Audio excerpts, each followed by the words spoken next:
काली भैया हो तार बाबूजी मर गुलो का हम कैसे जिया में बाबूजी भैंसे के पानी के पियाइए बाबूजी। हम तो ना जगह रहती तो साला हमारे के एबरा भूंज के लाल कर देले रहता सरे। हमारे बाबूजी के मौत अरे हट जा हो।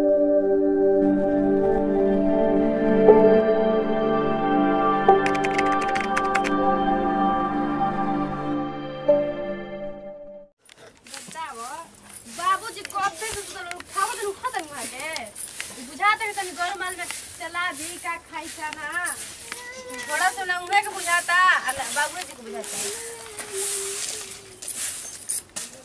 बाबूजी ए बाबूजी बाबूजी बाबूजी कितना सुती ना हमरा तो बुझाइबे ना करेला। बाबूजी ए बूढ़ा उठा बाबूजी। आई दादा तो बोलते नहीं खान अब क्या हम करें। बाबूजी ए बाबूजी बाबूजी अरे दादा बाबूजी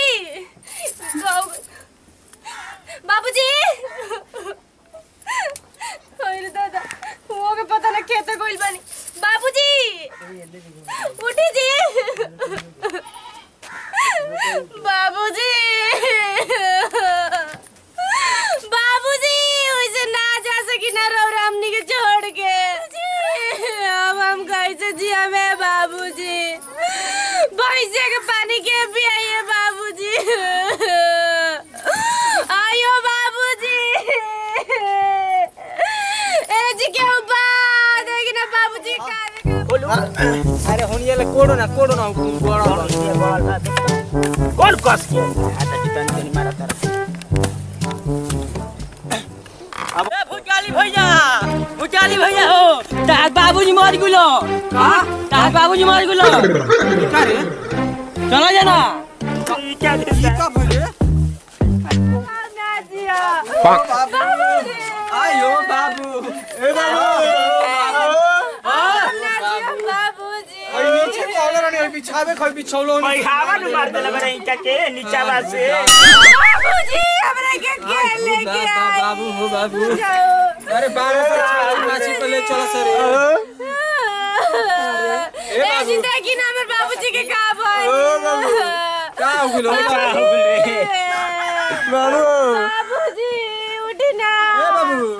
का भइल बा हो अब ससुर उठी है उठा ना चुप रह सरे चुप बकवास मत करो हो बाबू ले चलो हो भैया ले चलो माछी बना के आयो बाबू भैया टाका हो हमारे बाबूजी के मौत अरे हट जा हो हमारे बाबूजी के मौत लेके आई जा आयो बाबू हो बाबू बाबूजी हमें छोड़ के मत जा। लकड़ी आता रे अरे कहाँ रे अरे भाग रे तारा भूत रे ये कहाँ लेके जाता रहा रे आयो बाबू कोनो के पड़ा मुला का अभी जिंदा बड़का बाबू सारा भूत तेरे भाग रे अरे कहाँ रे अरे भूत ना हो भैया कहाँ लेके जाता ये कर तू है सारा कहवे मार गुला है मार कोइला मारी गई हां अरे ससुरा बुढ़िया के सपना ने देखत नहीं रे हम जानते ना हिंजा है कहता मार गुला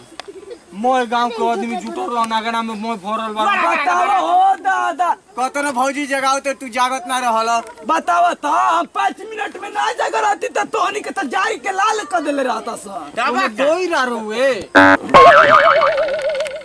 बतावा हो बाबू हमरा के जियते मुआवतावा जियते मुआवतावा लो तेहु रे बतावा हो दादा बतावा तो हम तो ना जगह रहती तो साला हमरा के एबरा भूंज के लाल कर देले रहता सरे बतावा तो हमरा के जियते रही तब मुआइए देला बतावा कितना दिन के बाद बुढ़िया सपना में आ रही आ ससुर लो हमरा के दफनावे ले जता लो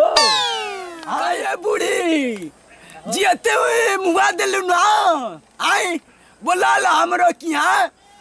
किया अपना क्या बोला ला देखा था कैसे जियते मुआ दिला सा आई साला भूंज के लाल कर दिल रहता से बरा